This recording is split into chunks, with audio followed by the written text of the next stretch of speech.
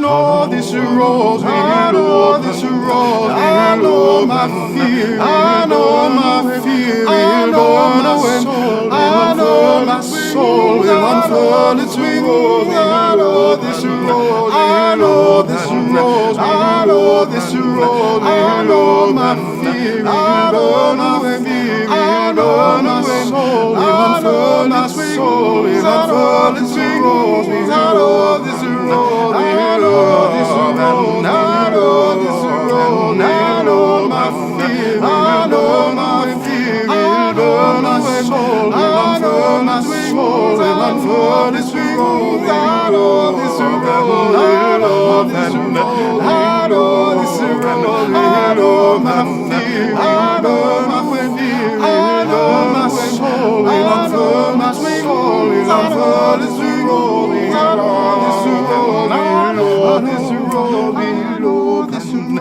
I know my fear will burn away.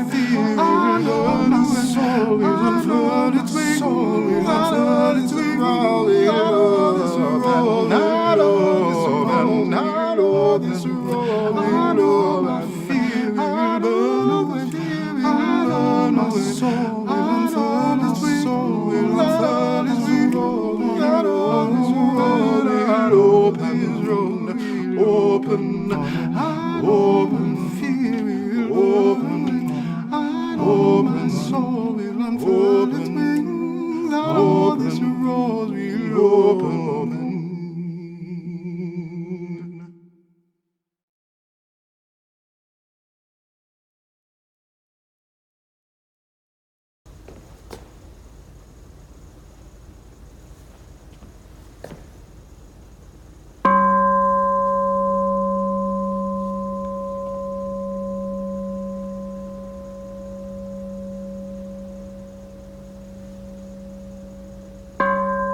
I have been excessively terrified about playing music with listeners, although I play my musical instrument quite acceptably.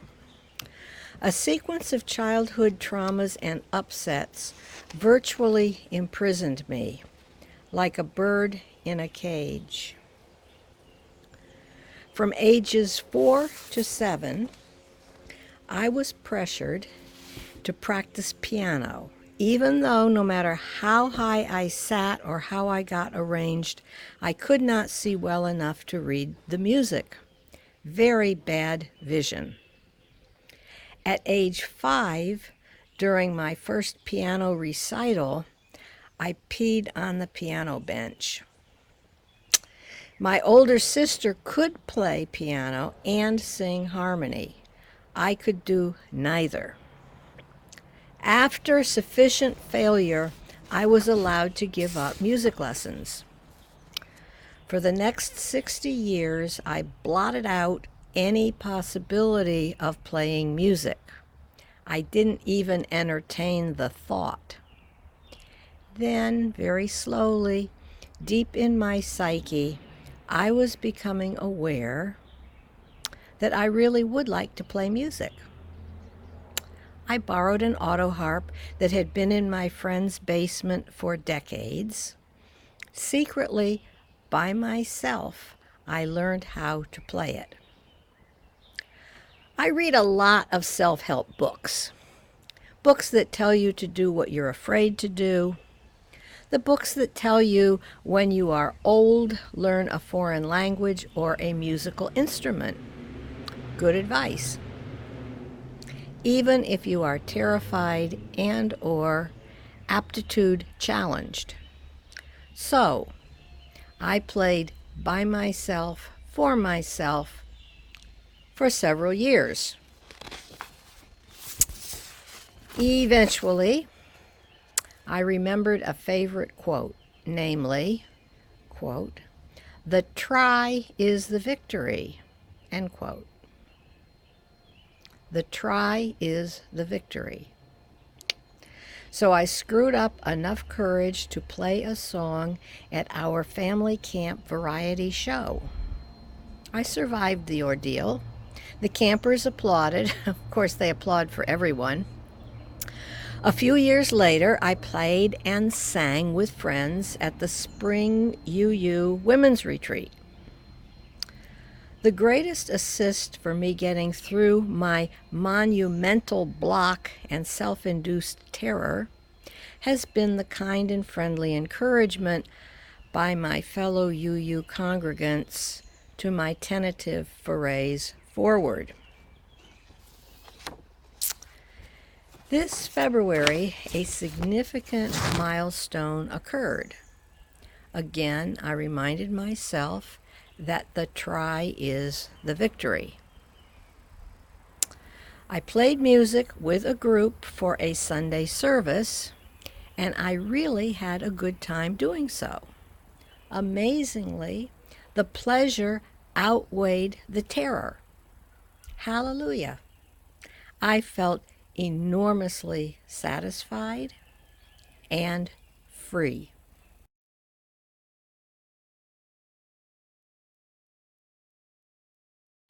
Good morning again, everybody. I am coming to you from my kitchen. I'm imagining you might be in yours, maybe even worshiping this morning online in your jammies with a cup of coffee in front of you.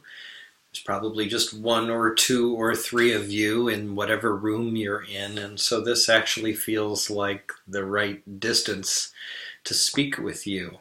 I wish we were having a cup of tea together in somebody's kitchen. How nice that would be. They say that God has a sick sense of humor. There are countless instances of evidence of this throughout all of history. A small one is that this past month, our theme, thanks to the Soul Matters curriculum that we use as part of our preaching and religious education, the theme for the month of April has been liberation, which seems perfectly timed for a moment in history where many people would use words like trapped or imprisoned or even on lockdown, a scary image to describe the way we're living right now. It's fruitful, it seems to me, to have this in front of us. What does it mean to be free in different ways at such a time? And maybe being constricted as we are gives us a good opportunity to think about it. That this slowdown actually opens things up for us. There are so many ways to approach the theme of liberation. We could have a year on it. Earlier in the month, you heard Reverend Dara talk about solidarity as a means of liberation, the way that people come together to support each other, something I think we're seeing very beautifully right now. The flip side of our isolation from one another is it's not that we've been imprisoned, it's that we've all freely chosen to do a very self-sacrificial and bold thing in solidarity with one another to help spare humanity as much suffering as possible. Rev Bev talked about our liberation from our comfort zones and how this pandemic is illustrating realities about our society that are hard to see, but that we need to see if we're going to build the better world. Liberation could go for a whole year because the achieving of some kind of spiritual freedom or awakening is really kind of the heart of all of the world's religions. There's some sense of what we can be and should be in our fullness, and some sense of obstacles or barriers that keep us from getting there. Each tradition thinks about this differently. We all live this differently. So we'll just have to pick one thing for today, and that's liberation from fear, which certainly seems well timed.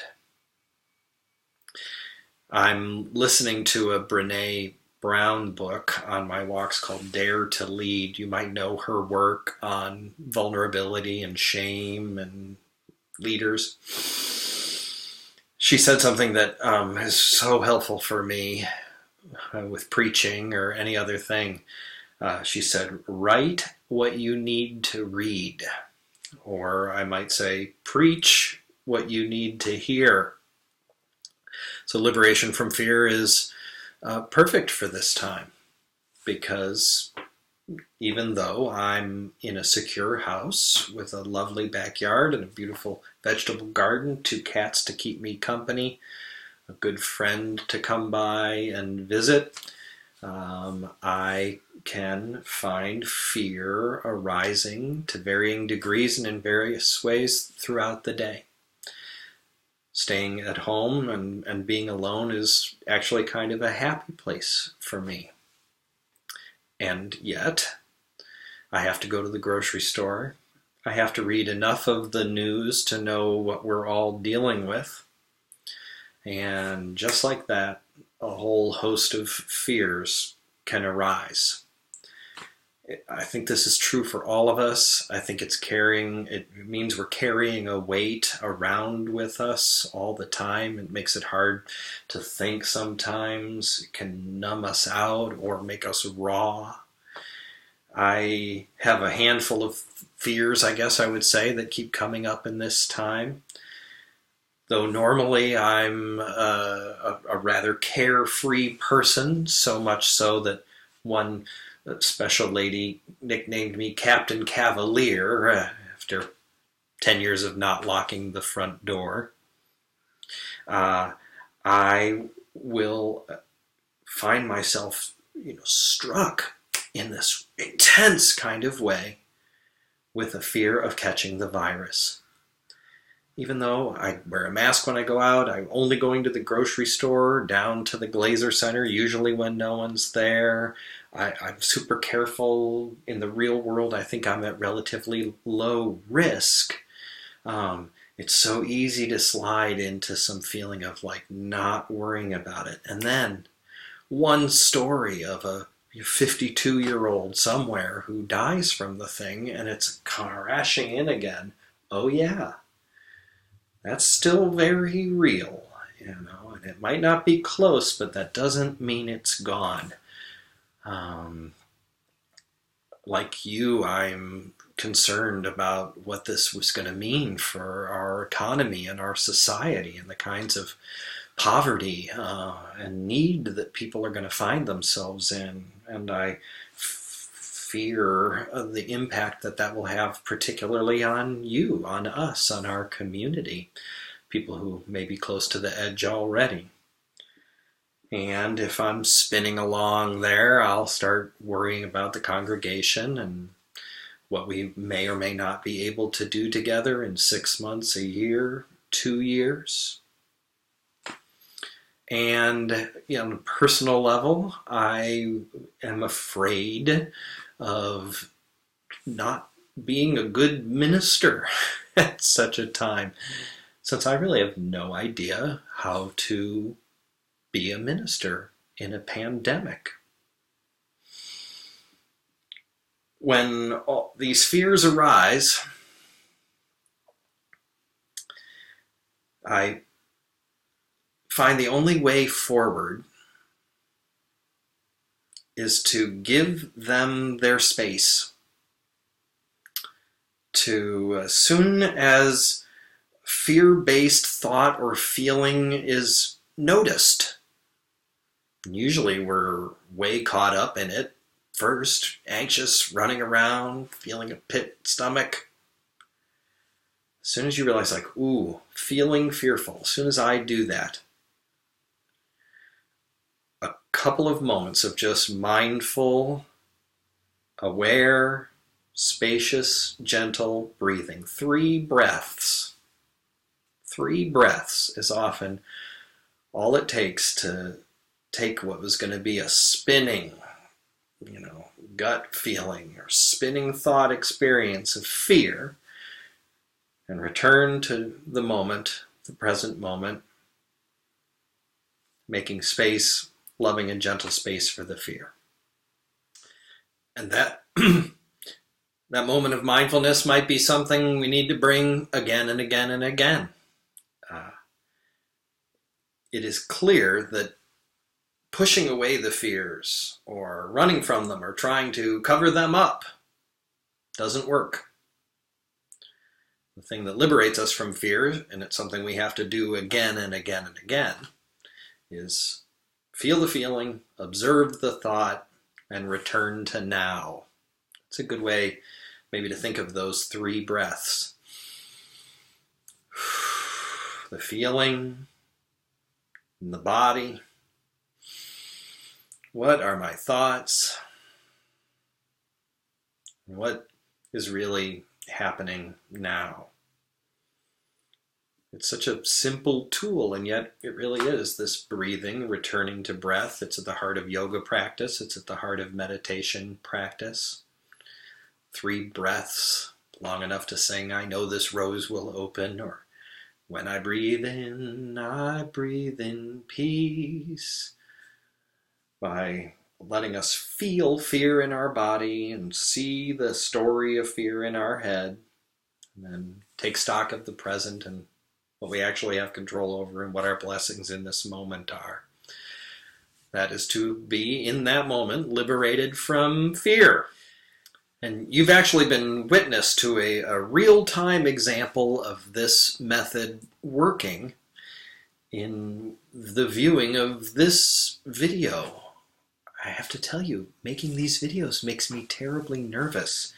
It provokes all sorts of kind of old inner psychological fears and doubts that things have to be perfect, or I might make a mistake, or I might say something that's offensive, or that years from now I'll look back on it and think, oh, that was so stupid, you didn't know what you were talking about at all. And so at the outset of this video and at the breaks along the way where I messed up, I took those 3 breaths. And I realized, okay, I am afraid. My tummy is rumbling, my chest's a little tight. There is something about this format that frightens me or makes me nervous. Just noticing it and naming it and breathing through it helps tone that down immediately. Second breath. What are those thoughts and stories? Oh, old familiar ones from certain grown-ups who might not have had my best interests in mind, telling me things need to be perfect, or you're not allowed to make mistakes. Okay, I recognize them. I've had enough meditation and therapy, seen you before. I know I don't have to live with you. I can observe you and let you go. And then that third breath, right? Get back grounded in the now. What's now? What do I have now?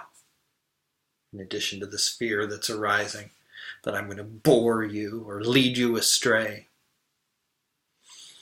Well, what I always have now, what everybody always has now, is a true nature, a deep layer of mind that's bigger and more loving and more spacious than anything that arises in it, including any fear. That's our essence. I know it, and so I can touch that.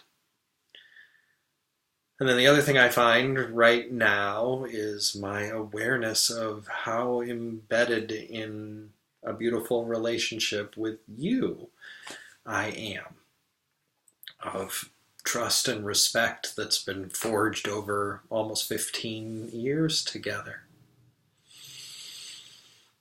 I think to myself, you know, they've had a long time to say no to a divorced deadhead with various issues. If you used to come on Sunday in person, you might come on Sunday online. That memory is the one that really casts out the fear, the awareness of the connection and the relationship. So confident in that, actually, when I take my breath and return to it, that I was able to stick with my plan of deliberately ad-libbing this entire message with the confidence that I would err and stumble. And now I've gotten that out of the way. I'm also so confident in our relationship and our connection that when I think about those bigger fears about what our community might become or what our society might become and how I'm going to lead and how our community is going to lead in the midst of that, when I bring to my mind of nowness the power of our relationship and our connection, those fears are dispelled as well. We've seen each other through 2 wildfires and all kinds of adventures along the way, through a lot of ups and downs as a bunch of imperfect people with their fears and their powers come together to try and celebrate life and empower people and care for one another and help to build a better world. I'm so grateful to know you and be connected to you in this way. I'm so grateful to remember what I have and to be freed from fear, to respond to these times with creativity and love and faithfulness, which is what I hope for all of you as well. Call me if you need me. Take care.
When I breathe in, I'll breathe in peace. When I breathe out, I'll breathe out love. When I breathe in, I'll breathe in peace. When I breathe out, I'll breathe out love. When I breathe in, I'll breathe in peace. When I breathe out, I'll breathe out love. When I breathe in, I'll breathe in peace. When I breathe out, I'll breathe out love. When I breathe in, I'll breathe in peace. When I breathe out, I'll breathe out love. When I breathe in, I'll breathe in peace. When I breathe out,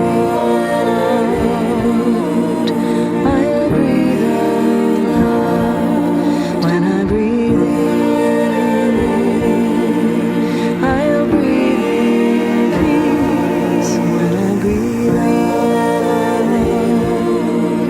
I'll breathe out love. When I breathe in, I'll breathe in peace. When I breathe out, I'll breathe out love. When I breathe in, I'll breathe in peace. When I breathe out, I'll breathe out love. When I breathe in, I'll breathe in peace. When I breathe out, I'll breathe out love. When I breathe in, I'll breathe in peace. When I breathe out, I'll breathe out love.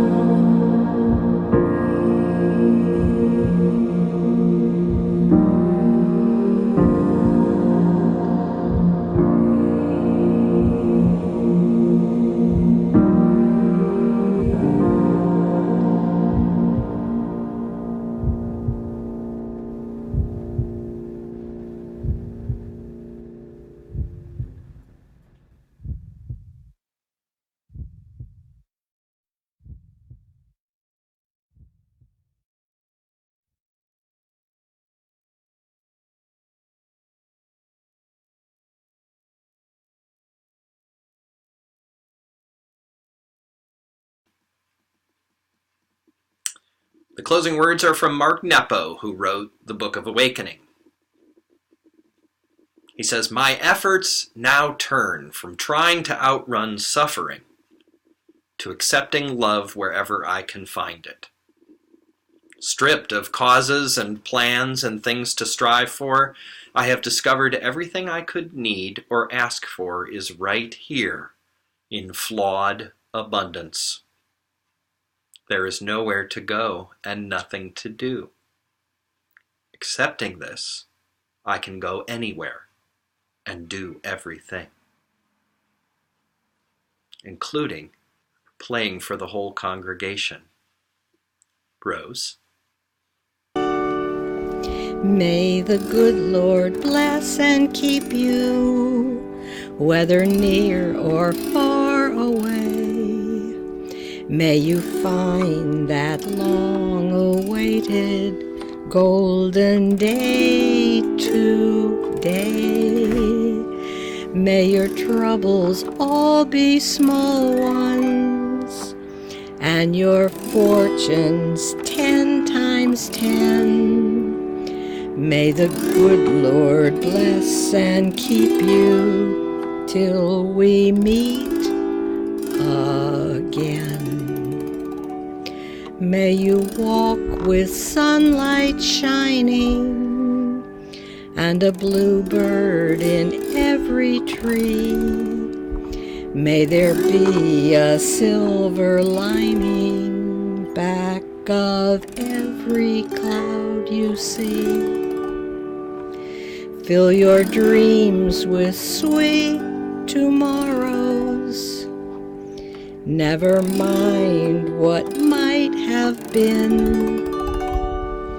May the good Lord bless and keep you till we meet